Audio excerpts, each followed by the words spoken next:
Tudo bem, pessoal? Hoje comentário sobre Greyhound, Na Mira do Inimigo, novo filme dirigido por Aaron Schneider, escrito e estrelado por Tom Hanks. Mais um longa que foi afetado pela pandemia, teria o seu lançamento nos cinemas com a distribuição da Sony, só que acabou sendo comprado pela Apple, que disponibiliza no seu serviço de streaming. Inclusive, nessa última semana, o Tom Hanks manifestou um certo descontentamento com essa decisão. Ele queria que as pessoas apreciassem o filme nos cinemas, mas eu já adianto no seguinte: para um projeto de 50 milhões de dólares de orçamento, eu duvido muito que eles conseguiriam um resultado positivo de bilheteria para pagar esse longa. E como fã de filmes sobre a Segunda Guerra Mundial, eu vinha comentando muito aqui no canal sobre a minha expectativa, e é por isso que, infelizmente, eu tenho que manifestar aqui inicialmente o meu grande descontentamento com Greyhound. Eu fiquei muito chateado por diversos motivos. Bom, nós temos aqui uma adaptação do livro The Good Shepherd, lançado na década de 50 por C.S. Forester, e é muito importante contextualizar um pouquinho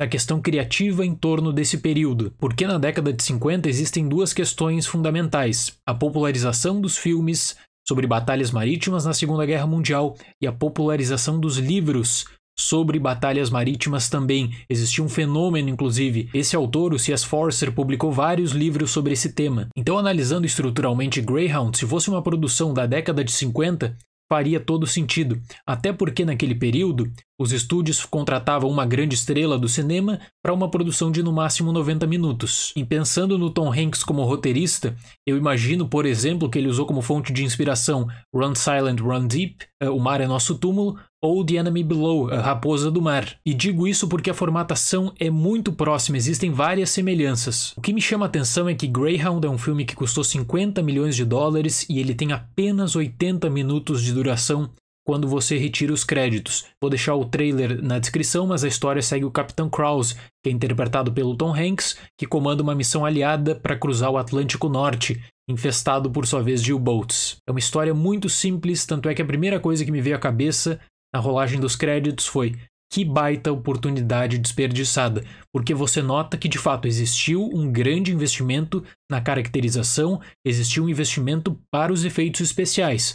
Agora, para a história em si, isso deixa muito a desejar. E é curioso analisar a argumentação de Greyhound porque ele busca duas bases de sustentação. A primeira está em um romance inexplicável que nunca é devidamente articulado com a história, até constrangedor a forma como esse romance ele volta em flashback em um determinado momento. Ele é resgatado aleatoriamente. E a outra base de sustentação ocorre a partir de pequenas pausas feitas para explicar para o espectador a noção do tempo, tentando de certa forma captar uma tensão na batalha ou uma tensão que na verdade é superficial.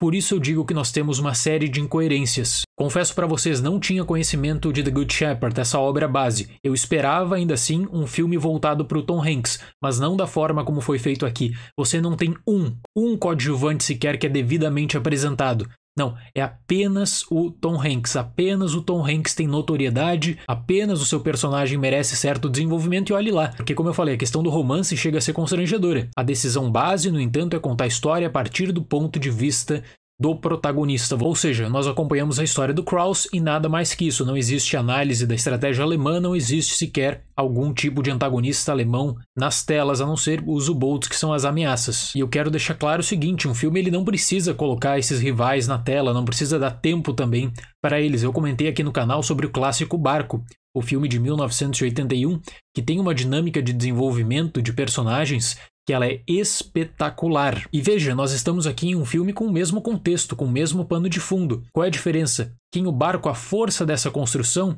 está em torno justamente da cooperação dos personagens.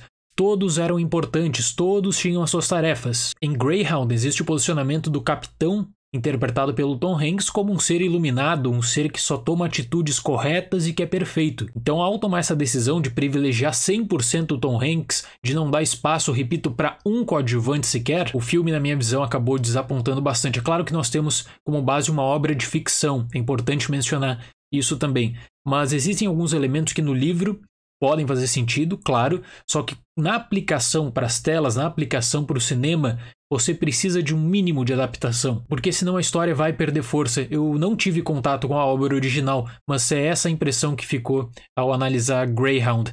Então, por vezes, inclusive, a trama ela tenta levar para o público uma questão em torno da inexperiência do capitão. ela tenta levar para o público isso também articulado com esse romance. Só que nada é devidamente construído, nada te passa credibilidade. E o ponto principal de Greyhound, que acaba valendo a recomendação, gira apenas em torno da caracterização e de uma boa cena de batalha. Talvez um grande fã de filmes da Segunda Guerra Mundial fique desapontado. Eu esperava muito por conta do investimento, por conta do Tom Hanks e justamente por conta do seu histórico, né? E no final das contas, toda a tensão que é transmitida pelo filme não é por conta da história, mas é por conta da bagagem do espectador com outras obras desse gênero. Então eu fecho Greyhound com a nota 5. Certo? Seria esse o comentário de hoje. Muito obrigado pela atenção, até mais e tchau!